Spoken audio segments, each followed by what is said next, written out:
inanimadas hablando como si tuvieran vida. ¿Cómo se titula? Cosas inanimadas hablando como si tuvieran vida. Muy bien. Le voy a invitar a que vayamos al libro de Jueces, capítulo 9. Vamos a presentar este mensaje y luego el propósito por el cual vamos a presentar esto como un devocional. El libro de Jueces, capítulo 9, verso 8 al 15. Vamos a analizar algunos versículos más, puede ser 16 también. Posiblemente usted, leyendo su Biblia, y si ha hecho el año bíblico en alguna ocasión, haya leído este relato y se haya quedado inquieto. ¿Qué querrá decir ese relato? ¿Cuál es el mensaje? ¿Qué es lo que pasa? Porque esto es una parábola, hasta cierto punto, es una parábola. En el libro de Jueces, capítulo 9, verso 8, en adelante leemos lo siguiente. Dice la Biblia: una vez iban los árboles a ungir rey sobre ellos, y dijeron al olivo: reina tú sobre nosotros. ¿Quiénes vinieron aquí a un rey? Los árboles. Pero ellos fueron a uno específicamente. ¿A quién fueron? Al olivo. Fueron al olivos y le dijeron: reina tú sobre nosotros. Dice el verso 9: pero el olivo le respondió: no dejaré yo mis manjares con los cuales son honrados los dioses y los hombres. ¿Iré pues yo a ser el más importante entre los árboles? Así que vemos que este olivo rechazó la invitación de ser rey. ¿Entre quiénes? Entre los árboles. Cuando ustedes se leen la versión Reina Valera, podrá tener un vocabulario más rico. Pues allí vemos que dice: no, yo no dejaré de ser lo que soy para yo, ¿qué cosa? Venir a reinar sobre ustedes. Así que dice el verso 11: y la higuera les respondió, perdón, el verso 10 dice: entonces dijeron los árboles a la higuera: ven tú y reina sobre nosotros. Ahora, ya que el olivo rechazó la invitación, ellos van hacia ¿dónde? A la higuera. A la higuera. Y le dicen a la higuera: ven tú y reina sobre nosotros. Y la higuera les respondió: no dejaré yo mi dulzura ni mi buen fruto para ir a ser prominente entre los árboles. Así que ahora la higuera también se niega a querer reinar sobre los árboles. Dice el verso 12: después dijeron los árboles a la vid: ven y reina sobre nosotros. Y la vid les respondió: no dejaré yo mi fruto, el cual alegra el corazón de los dioses y del hombre, para ir a ser semejante entre ustedes. Así que vemos que ahora la vid también se niega, ¿qué cosa? A querer reinar sobre los árboles. Dice en el verso 14 lo siguiente: y la vid, perdón, el verso 14 dice: entonces todos los árboles dijeron a la zarza: tú reinas sobre nosotros. Y la zarza dijo a los árboles: si en verdad me ungen para que yo reine sobre ustedes, vengan y protéjanse bajo mi sombra.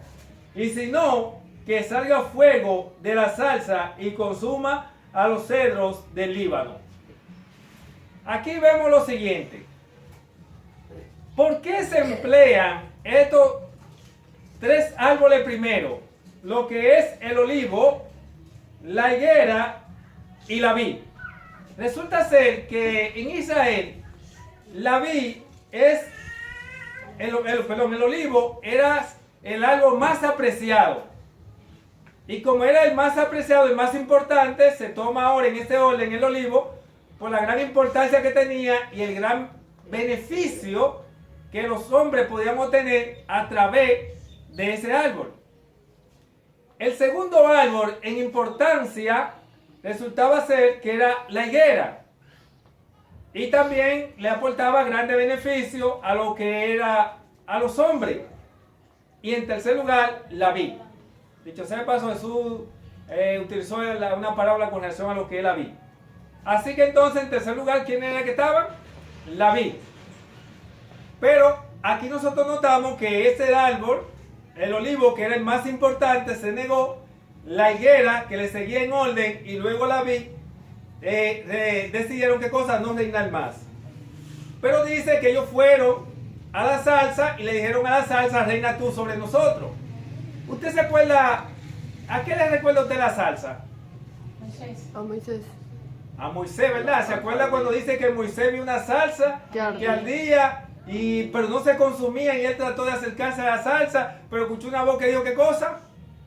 Le dijo, quita tu calzado porque el lugar que está santo es. Le voy a presentar algo. Ahí hay un mensaje muy importante. Pero déjame definir primero qué representaba la salsa. Resulta ser que la salsa es un árbol pequeño, muy pequeño, pero aparte de muy pequeño, también es despreciable. Así que entonces, ya que a los importantes entre los árboles no quisieron reinar, pues ellos decidieron elegir a quién, al más despreciable, que era el que estaba dispuesto a reinar sobre ellos.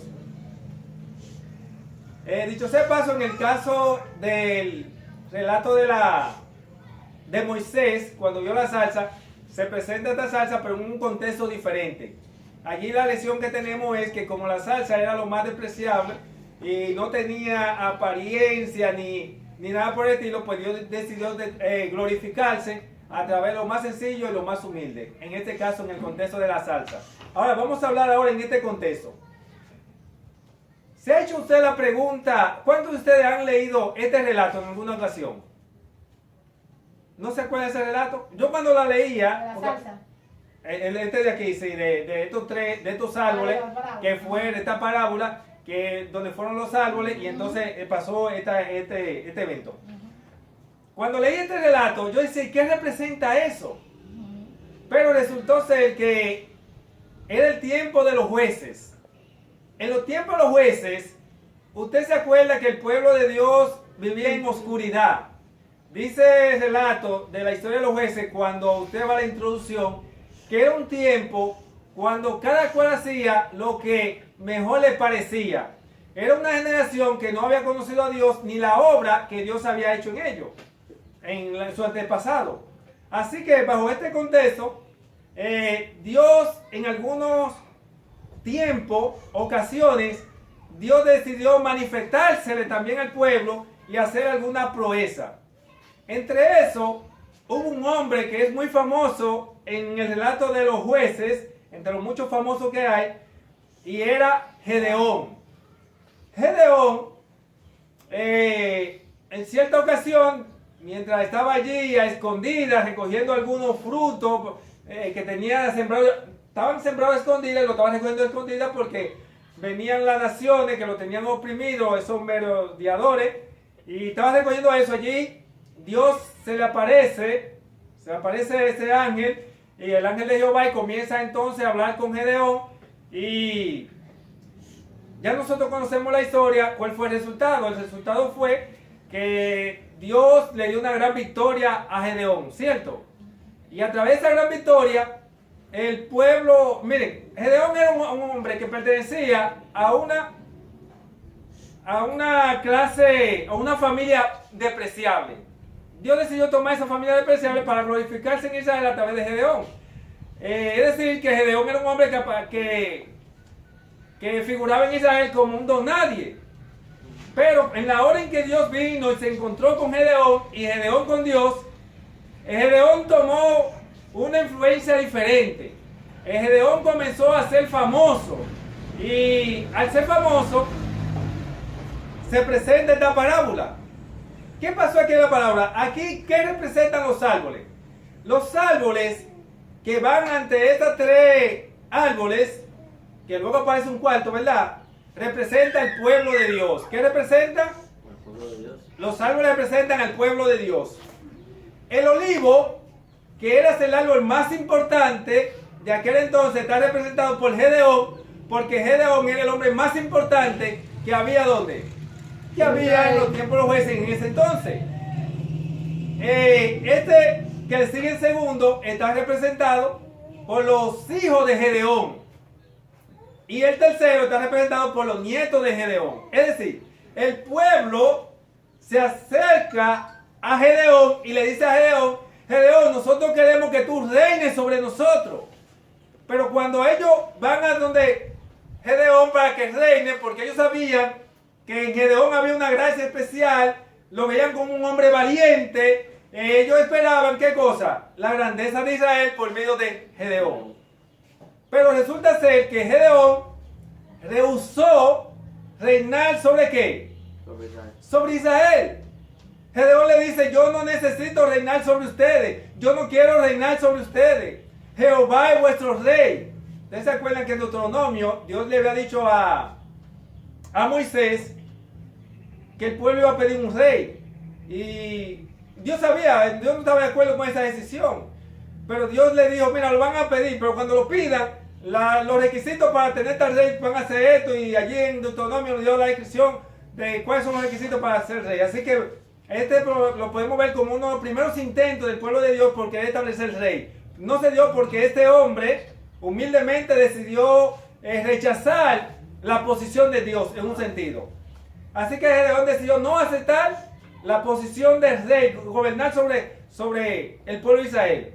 Gedeón quería que el pueblo aprendiera a depender directamente de Dios, que aprendiera a ejercer fe en su Dios, que entendieran que la misma relación que Gedeón tenía con ese Dios, creador de los cielos y la tierra, cada uno de manera individual lo podían poseer, tenerlo. ¿Por qué? Porque Gedeón sabía que él no era nadie, que él era el más insignificante, era una realidad, era su familia, era lo más insignificante, no era nadie. Y si nosotros, siendo nadie, yo llegué aquí porque ustedes no, cuando en el concepto le entendían que ellos eran más importantes. Así que él rehusó eso. Luego, el pueblo quiso influenciar sobre los hijos de Gedeón y le pidieron a los hijos de Gedeón que uno de ellos decidiera en lugar de su padre reinar sobre el pueblo. Pero ustedes saben que en aquel entonces, tiempo muy remoto, los hijos tendían a seguir los caminos de sus padres, tendían a tomar los consejos de los padres. Por eso la Biblia dice: cree en el Señor Jesucristo y serás salvo. ¿Qué cosa? Tú y tu casa. Porque cuando por el camino que tomaba el padre, por ahí se iba, ¿qué cosa? La familia. Hoy en día ese texto lo tengo un poco en duda, ¿verdad? Yo no sé cómo el Señor lo haría, porque hoy en día quizá un padre de familia podrá tomar una decisión, pero los hijos son los primeros que le van a hacer la contra, la mujer, etcétera, etcétera, porque hoy en día ya esa cultura no existe. Ya hoy en día incluso es una generación contraria, por eso digo que a veces lo pongo un poco de duda, porque la Biblia dice que para esta generación, para este tiempo, no habría padre para hijo ni hijo para padre. Y ya nosotros conocemos la historia. Pero en ese entonces, notamos que cuando ellos van a influenciar sobre los hijos de Gedeón para ver cuál de ellos deseaba reinar, ellos siguieron el consejo de su padre. No, nosotros decidimos qué cosa, no reinar sobre ustedes. Busquen de Jehová, sírvanle a él, pero no reinaremos sobre ustedes. Así que entonces, ya que ni Gedeón ni sus hijos determinaron reinar sobre el pueblo, decidieron ir los descendientes de los hijos, los nietos de Gedeón. Cuando van donde los nietos de Gedeón para que reinara, resulta ser que los nietos dijeron: no, si mi padre no quisieron, ¿quién era su padre? Los hijos de Gedeón. Y si los hijos de Gedeón dijeron: no, si mi padre, pues era, miren cómo venía la corriente de obediencia en esta familia, y era así en aquel entonces. Así que ellos dijeron: no, nosotros no vamos a reinar, nuestro padre no quiso y nuestro abuelo tampoco, y no pudieron reinar. ¿Cómo podemos confirmar eso que estamos diciendo? Cuando nosotros leemos el libro de Jueces, capítulo 8, versos 22 y 23 mismo, dice allí: entonces los hijos de Israel dijeron a Gedeón. ¿Quiénes dijeron? Los hijos de Israel. Los hijos de Israel dijeron a Gedeón. Aquí vemos los hijos de Israel, dijimos que representan ¿qué cosa? Los árboles. Y Gedeón, ¿a quién representa? Al olivo. Representa al olivo. Así que notamos que ahora dice que los hijos de Israel, o sea, los árboles, vinieron ante el olivo, que es Gedeón. Y le dicen a Gedeón, gobiernanos tú, tus hijos y también tu nieto. ¿Ven dónde están los tres? Gobiernanos tú, tus hijos y tu nieto. O sea, te damos el reinado para que continúe su generación. Pero dice allí que él le dijo, pues nos ha librado del poder de Madián, le dice el pueblo. Así que ven, gobiérnanos, queremos que nos gobierne, porque tú nos has librado del poder de Madián, como le acabé de mencionar. Pero en el verso 23, nosotros encontramos la negativa de los árboles. Por eso en el verso 23 dice allí, pero Gedeón les respondió, yo no lo gobernaré, ni mi hijo los gobernará, Jehová gobernará. Alabado sea el nombre de Dios. Amén. Por eso cuando nosotros estamos en Primera de Samuel, a ese relato donde vienen a querer pedir rey, pues ya el Jehová no le quedó de otra que determinar de ceder la petición del pueblo. Pues ya vemos que es una corriente que venía de mucho tiempo atrás. Y Jehová conoce, eso es lo bueno de este Dios a quien le servimos, que es un Dios que Él conoce la cosa antes que suceda.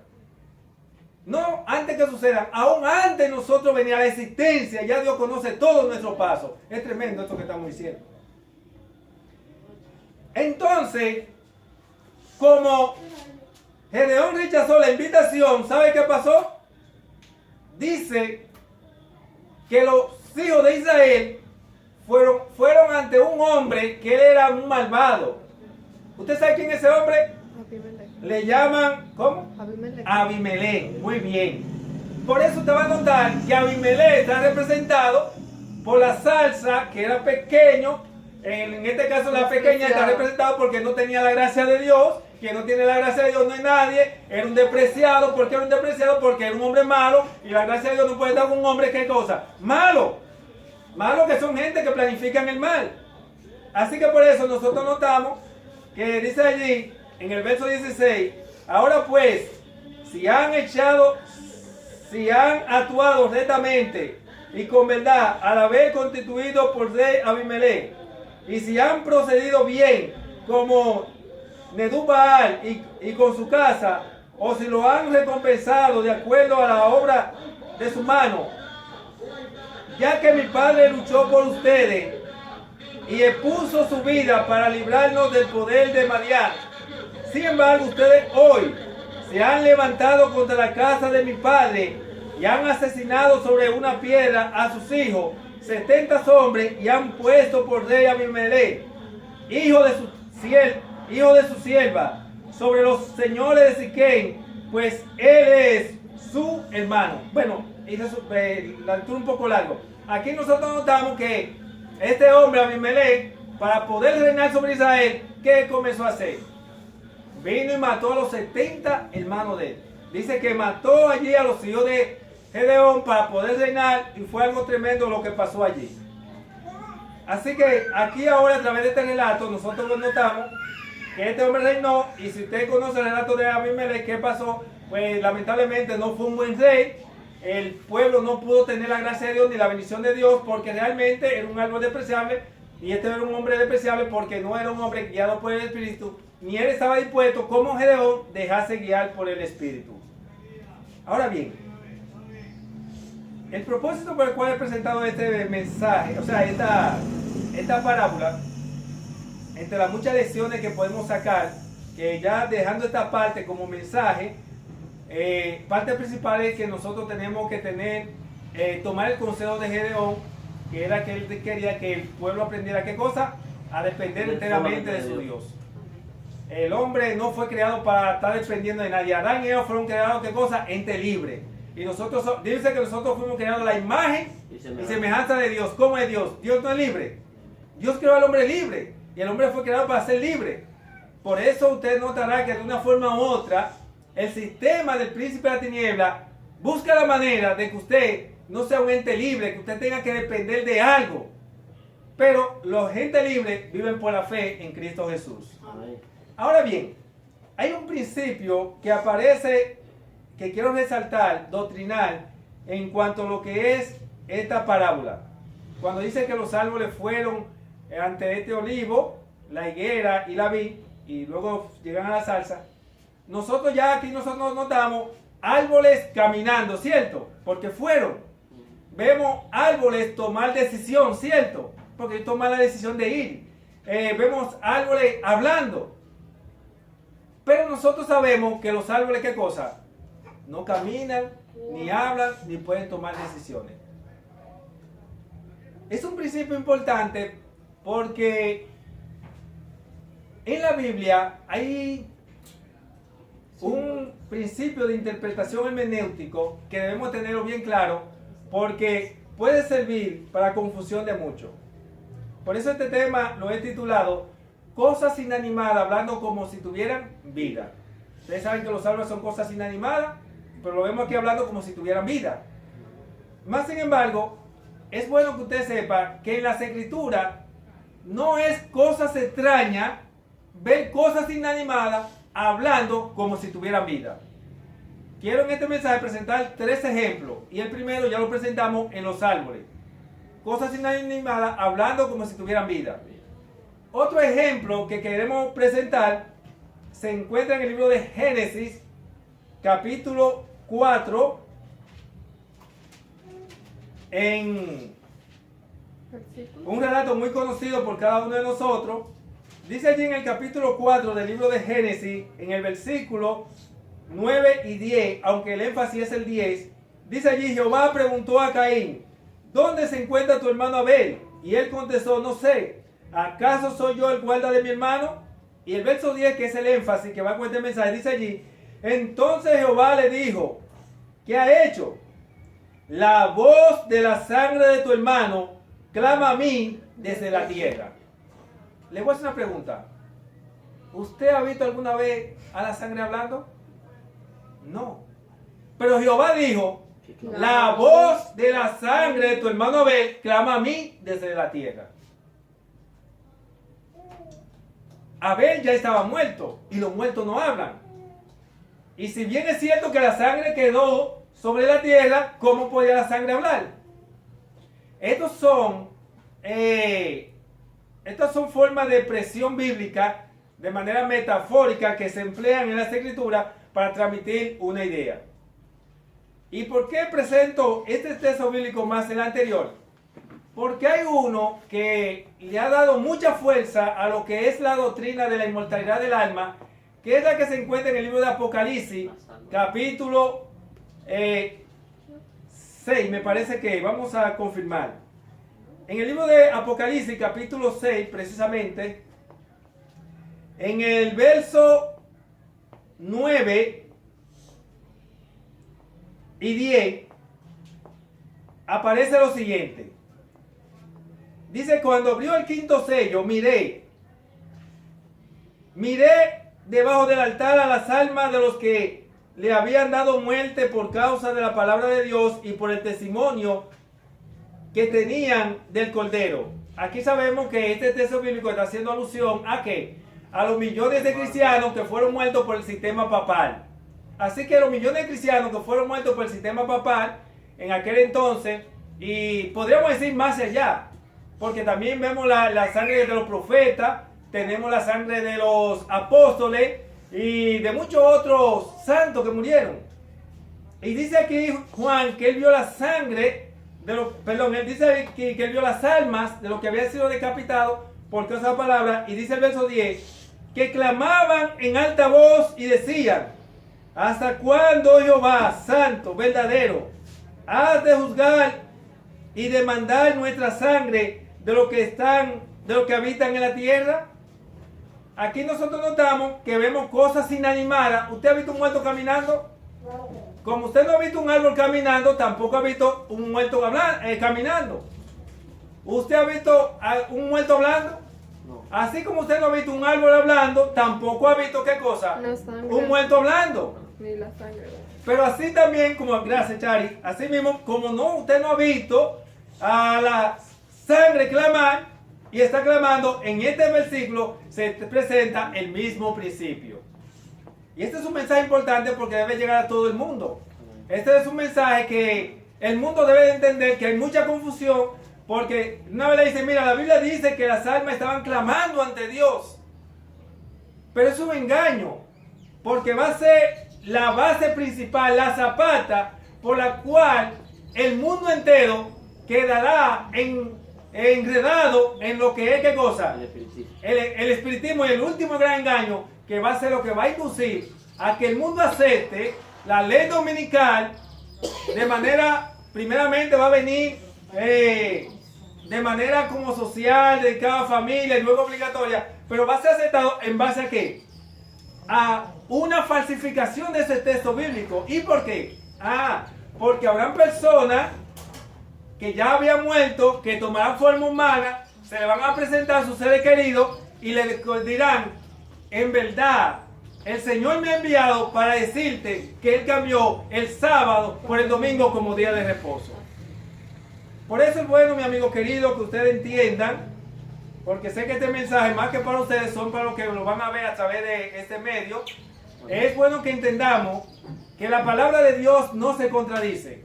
La palabra de Dios ya claramente había dicho que los muertos nada saben, dice que no tiene más parte de lo que se hace bajo el sol. Entonces venir aquí a dar un mensaje de que el domingo es el día de reposo en lugar del sábado, pues ya tienen algo que hacer debajo del sol. Entonces ya se contradeciría la palabra de Dios. Pero realmente es bueno que entendamos que nosotros debemos conocer lo que es el lenguaje bíblico. Es bueno que entendamos que tenemos más ejemplos bíblicos donde la palabra de Dios presenta.